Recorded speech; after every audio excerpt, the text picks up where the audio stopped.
Muy buenas tardes.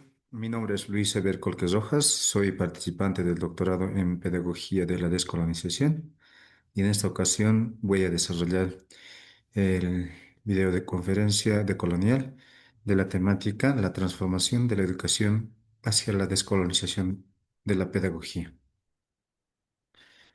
Si hablamos de descolonización, es importante comprender qué es descolonizar la pedagogía, tomando en cuenta de que la descolonización proviene de algo y es prácticamente las acciones coloniales, ¿no? Es la colonización.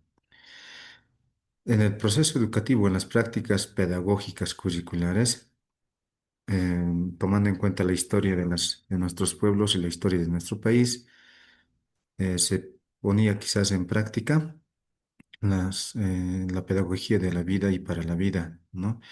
Donde los saberes y conocimientos estaban en las actividades desarrolladas en la comunidad, pero sin embargo, estas a partir de la llegada de los colonizadores van cambiando, ¿no? Ya que son interpuestos otros tipos de conocimientos, otras lenguas, otras actividades, ¿no? Entonces, descolonizar la pedagogía implica cuestionar la educación hegemónica occidental, revalorizando saberes ancestrales, lenguas indígenas y las formas locales de aprender.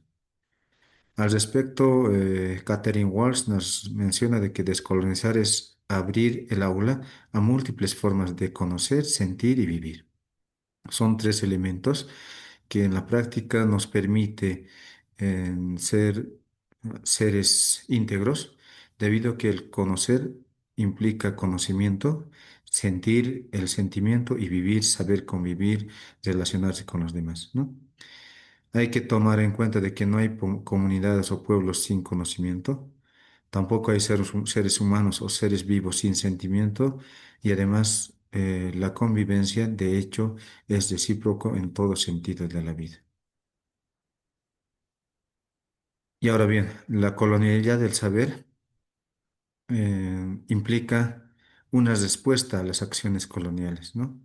Estas acciones, por ejemplo, son críticamente reflexionadas por diferentes autores. El caso de Aníbal Quijano, por ejemplo, que menciona que el eurocentrismo impone un conocimiento único y universal. Además que la educación como se ha ido utilizando como un vehículo de imposición cultural, ¿ya?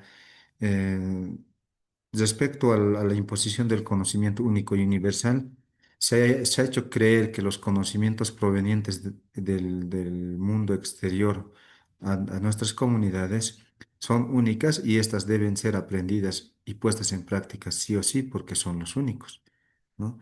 ¿Por qué? Porque se practican en todo el universo. Desde esta perspectiva se ha ido tomando acciones de imposición a las diferentes culturas. Es el caso, lo que decíamos hace instantes, el caso de la lengua. Nuestro país, en Bolivia, prácticamente existen una variedad de lenguas, tomando en cuenta las 36 culturas existentes en nuestro país. Entre ellas las más resaltantes, el quechua, el aymara y el guaraní. A estas lenguas han sido impuestas, ¿no? La lengua castellana, por ejemplo, donde a puro esfuerzo, las comunidades mismas han tratado de perfeccionar, han tratado de alcanzar un nivel de aprendizaje y expresión en otra lengua que no es la propia, ¿no? Y esto genera una invisibilización de saberes no occidentales. O sea, lo que no viene de afuera eh, ya prácticamente queda inválido, es mínimo o no tiene valor, ¿no? Entonces, nos ha llevado a estas acciones a una situación muy crítica respecto a la pérdida de la identidad, donde la educación juega un rol importante. Ahora, respecto a la pedagogía crítica y descolonizadora, podríamos tomar en cuenta algunas experiencias plasmadas en Latinoamérica, particularmente en el país vecino perdón, de Perú, de Brasil en este caso, donde Paulo Freire plasma, ¿no? Acciones pedagógicas en base a las organizaciones sociales y a las comunidades o sectores que tal vez han sido marginados, han sido relegados y estos sectores obviamente han ido luchando por sus derechos a la educación, ¿no? En ese sentido, Paulo Freire nos indica que educar es un acto político.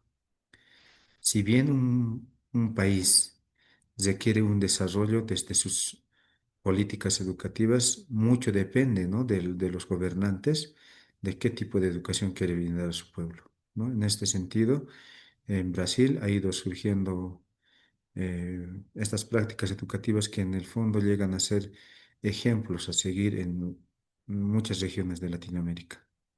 Al respecto, Walsh nos menciona, sigue, ¿no? Que la necesidad de una pedagogía, eh, ¿qué es una necesidad en realidad?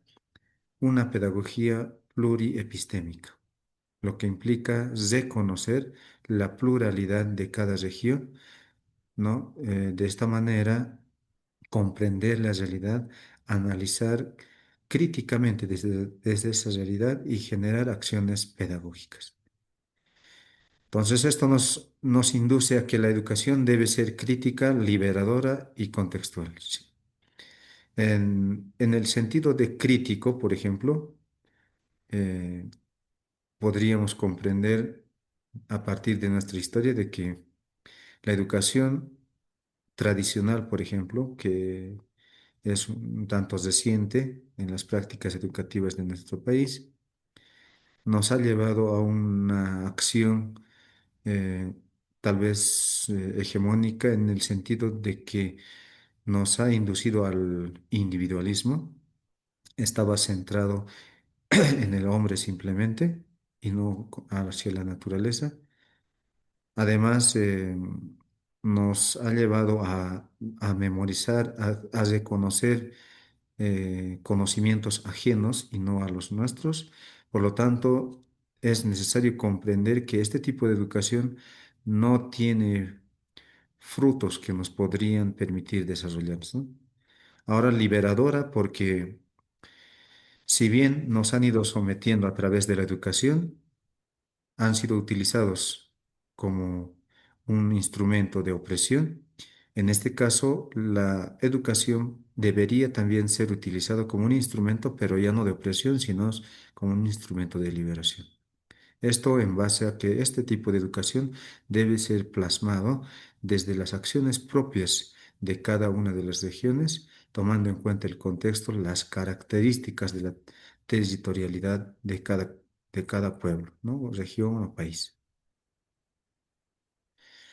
La educación intercultural la interculturalidad en este caso podría tomarse como una estrategia ya para profundizar las acciones descolonizadoras en el campo educativo. Por eso es importante tomar en cuenta la educación intercultural de forma crítica. Al respecto, Boaventura de Sousa nos menciona de que no hay justicia social sin justicia cognitiva. Esto implica de que tenemos que comprender la realidad de nuestra región, de nuestro pueblo, pensar desde esa realidad y enfocarnos a desarrollar actividades educativas para profundizar, ¿no? Los conocimientos desde esta perspectiva.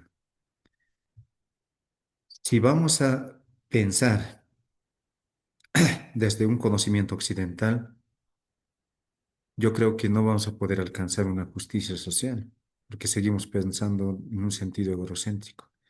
Para eso necesitamos aterrizar, ¿no? En nuestra realidad. ¿Y qué nos va a ayudar a aterrizar? Justamente la promoción de acciones de diálogos entre los saberes, lo que implica el diálogo de saberes considerando elementos importantes como la igualdad, la reciprocidad, entre otros, con un respeto mutuo entre las diferentes culturas, ¿no? Y entre esas culturas